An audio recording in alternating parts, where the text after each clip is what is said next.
Have you ever felt a sudden shift in a relationship? Like something is changing, but you can't explain it. Conversations feel different. The connection feels lighter. The bond feels uncertain. And deep down, you sense that a season is ending.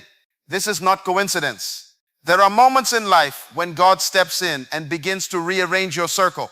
Not because He wants to hurt you, but because He is protecting your destiny. And this February, God is saying something very clear. I am removing what cannot go where you are going. This is not about loss. This is about alignment. Because every relationship has an assignment. Some people were sent to build you. Some were sent to test you. Some were sent to teach you. But not everyone is sent to stay. When their assignment is complete, heaven initiates transition. Seasonal people cannot occupy permanent space in your purpose. When you try to hold on to what was only meant for a chapter, you delay the next book God is trying to write through your life. Growth demands change. Elevation demands separation. Expansion demands pruning. God removes what cannot handle your next level. Not everyone has the capacity for your calling. Not everyone can survive the altitude of your promotion. Some people are comfortable with who you were, but intimidated by who you are becoming. And rather than allow their limitations to restrict your future, God begins to create distance. Pruning is not punishment. It is preparation. A gardener cuts healthy branches so the tree can produce greater fruit. In the same way, when God cuts certain connections, it is proof that fruit is ahead, greater clarity, greater focus, greater impact. Do not fight divine separation. When someone walks away, do not chase them. When grace lifts, do not force it. What is truly aligned with your destiny will not require you to beg for its presence. Peaceful release is a sign of trust. Trust that God sees what you cannot see. Trust that He is rearranging your life for multiplication. Because every divine subtraction creates space for multiplication. When the wrong person exits, the right one gains access. When distraction leaves, clarity enters. When noise fades, purpose becomes louder. February may feel like loss at first, but it is actually preparation for increase. Every relationship in your life carries an assignment. No one enters your life by accident. Whether they stay for a moment or for many years, they arrive carrying purpose. Some people are sent to awaken you. Some are sent to challenge you. Some are sent to sharpen your character. And some are sent to reveal what is still undeveloped inside of you. But the mistake many people make is assuming that every relationship is permanent. Permanence is not the standard. Purpose is. When you understand that relationships are assignment-driven, you stop clinging to them emotionally and start discerning them spiritually. You begin to ask, why are you in my life, instead of how long will you stay? That shift in perspective protects your heart and clarifies your decisions. Because when you know a relationship is tied to purpose, you can measure it by fruit, not feelings. Assignments have timelines. In school, you are given tasks to complete within a specific period. Once the assignment is finished, the class moves forward. Life works the same way. Some people were necessary for your survival season. They strengthened you when you were weak. They supported you when you were uncertain. But once that lesson was learned, once that strength was built, their role reached completion. The problem arises when we try to extend assignments beyond their expiration date. We hold on to people out of history, familiarity, or fear of loneliness. But history does not equal destiny. Familiarity does not equal alignment. And fear should never dictate who has access to your future. When someone has fulfilled their assignment, their presence may begin to feel strained.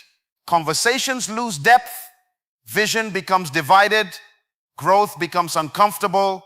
It is not always conflict that signals completion. Sometimes it is simply a quiet shift. The grace that once covered the relationship begins to lift. What once flowed naturally now feels forced. You must learn to recognize completion without bitterness. Not every ending is betrayal. Not every separation is hostility. Some endings are simply fulfillment. They did what they were sent to do. You became who you needed to become in that season. And now the next phase of your destiny requires a new alignment. Seasonal people are real. Just as nature operates in cycles, so do relationships. Winter friends are different from spring friends. In winter, you need warmth and protection. In spring, you need cultivation and growth. The people who helped you survive winter may not understand the demands of spring, and that is not an insult to them. It is an acknowledgement of transition. You cannot carry seasonal people into permanent purpose. When you attempt to make temporary connections permanent fixtures, you create tension. You begin to compromise vision to maintain comfort. You silence your growth to protect their insecurity. You delay your expansion to preserve their approval. Seasonal people often connect to a specific version of you. They knew you when you were starting. They understood you when your dreams were small. But when your thinking expands, when your standards rise, when your discipline sharpens, they may resist the new you because they were attached to the old you. Growth exposes alignment. When you grow, you discover who is truly assigned to your future and who was only present for a past chapter. Some people celebrate your elevation. Others subtly resent it. Seasonal people often struggle with transitions because their assignment was tied to a previous level of your life. Wisdom allows you to appreciate seasonal relationships without trying to convert them into permanent ones. Gratitude honors the role they played. Maturity releases them when the time has come. Because if you refuse to let a season end, you block the arrival of the next one. Permanent purpose requires permanent alignment. And alignment is not based on emotion. It is based on vision, values, and direction. If someone cannot see where you are going, cannot support who you are becoming, and cannot grow at the pace your destiny demands, then their season may be closing, whether you admit it or not. God removes what cannot go where you're going.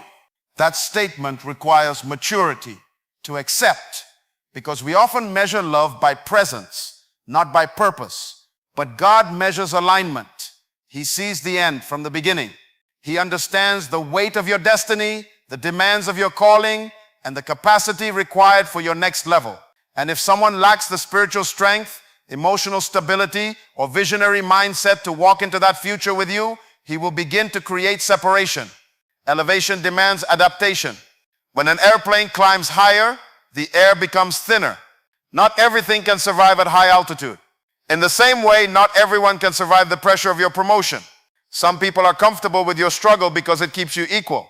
But your growth disrupts familiar dynamics. Your discipline exposes their excuses. Your faith challenges their fear. And rather than stretch, they resist. Resistance is often the first sign that someone cannot go where you are going. They question your ambition. They criticize your new habits. They mock your standards.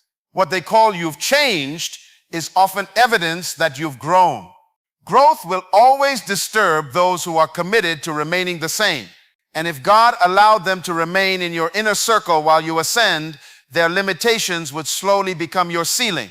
Sometimes removal is protection. There are conversations that would have discouraged you.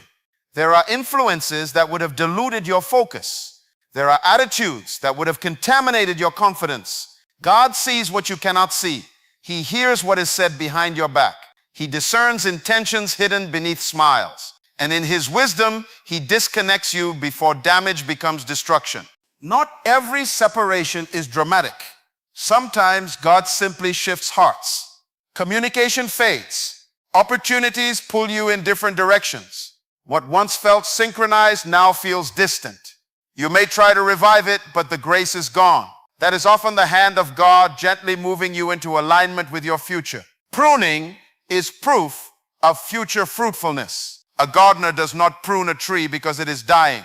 He prunes it because it is alive and capable of producing more. Cutting is not punishment, it is preparation. When branches are removed, the tree redirects its energy towards stronger growth. In the same way, when God prunes relationships from your life, he is redirecting your focus, your energy, and your emotional investment toward what will multiply. Pruning feels painful because it involves loss. Even if the relationship was limiting, it was familiar. Even if it was unhealthy, it was known. And human nature prefers familiar discomfort over unfamiliar growth. But fruit does not grow in comfort zones. It grows in cultivated environments. If God is pruning, it means there is fruit ahead, greater impact, greater influence, greater clarity. But fruit requires space. Crowded branches block sunlight. Overextended connections drain nutrients. When too many voices speak into your life, you lose the ability to clearly hear direction. Pruning also reveals what is strong. Weak branches snap under pressure. Strong ones remain connected to the source. When people leave during your growth season, it exposes who was truly rooted in purpose and who was merely attached for convenience. And here is the deeper truth. Pruning increases capacity. What remains becomes stronger. What stays becomes more intentional. Your circle becomes smaller but sharper. Your conversations become deeper. Your vision becomes clearer. You begin to operate with less distraction and more precision. If something is being cut away, it is because it cannot sustain the weight of what you are about to carry. Your next level has responsibilities that require maturity around you. It demands faith when pressure rises.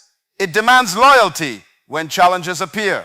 It demands resilience when criticism comes. God will never allow excess baggage to sabotage your assignment. If He removes it, trust that it could not support the harvest He intends for your life. Do not fight divine separation. One of the greatest signs of spiritual maturity is knowing when to release without resistance. When God begins to disconnect you from someone, your emotions may try to hold on, but your spirit will sense the shift. There will be an uneasiness you cannot explain. A grace that once made the relationship flow will feel absent. What once felt natural will now feel forced. And in that moment, you must decide whether you will trust your feelings or trust God's direction. Fighting separation often leads to frustration. You begin to chase what is already walking away. You try to repair what heaven is dismantling. You negotiate with people whose assignment has expired. But when God closes a door, no amount of emotional effort can permanently reopen it. You may temporarily restore communication, but the alignment will not return. Many people prolong pain because they refuse to accept transition. They interpret separation as rejection instead of redirection. But rejection is not always personal. Sometimes it is positional. God is repositioning you. He is rearranging your environment to match your future. And if you resist the process, you delay the progress. There is power in peaceful release. When someone chooses to step out of your life, allow them the dignity of their decision. Do not beg for loyalty. Do not shrink to maintain connection. Do not compromise your standards to preserve access. If someone can walk away easily, let them go freely. Chasing people who are leaving often reveals insecurity, not love. Love does not need to be forced. Loyalty does not require manipulation. Alignment does not demand begging. What is truly assigned to your destiny will require effort, but it will not require desperation. Trust that if God is orchestrating the separation, He has already calculated the outcome. He knows the conversations that would have weakened you. He knows the attitudes that would have distracted you. He knows the subtle influences that would have diluted your conviction. And in His sovereignty, He removes before damage multiplies. Every divine subtraction creates space for multiplication. You cannot fill a room with new furniture if it is already overcrowded. In the same way, God cannot introduce new relationships, new opportunities, and new dimensions of growth if your life is cluttered with expired attachments. Space is necessary for increase. When someone leaves, it may feel like emptiness, but emptiness is often preparation. The silence that follows separation allows clarity to develop. The absence of constant noise sharpens your focus. The reduction of voices strengthens your discernment. Multiplication requires margin. When you are emotionally overextended, you lack the energy to nurture what truly matters. When too many people have access to your time and thoughts, your vision becomes fragmented. But when God subtracts, He is creating margin for significance. Sometimes the very person leaving was occupying the position meant for someone better aligned. Their presence blocked the entrance of a stronger partnership. Their influence delayed a more empowering connection. You may not see it immediately, but once space is created, alignment accelerates. Subtraction also reveals value. When access is removed, you recognize what truly mattered. You gain perspective. You grow in gratitude for those who remain. You understand that quality outweighs quantity. A smaller circle with shared vision is more powerful than a crowd without direction. Multiplication is not always about numbers. It is about impact. One aligned relationship can produce more progress than 10 misaligned ones. One encouraging voice can outweigh 100 discouraging whispers. One faithful partner can multiply your confidence beyond measure. If God is subtracting, expect increase. If He is removing, anticipate addition. If He is clearing, prepare for expansion. Because divine mathematics does not operate on human logic. What looks like loss can become leverage. What feels like reduction can become acceleration. What appears empty can become opportunity, waiting to be filled. So if someone leaves your life this February, stand firm. Do not panic. Do not shrink. Do not doubt your value. Lift your head and declare, if God removed you, then He has already prepared something greater. Because where you are going, not everyone is qualified to go.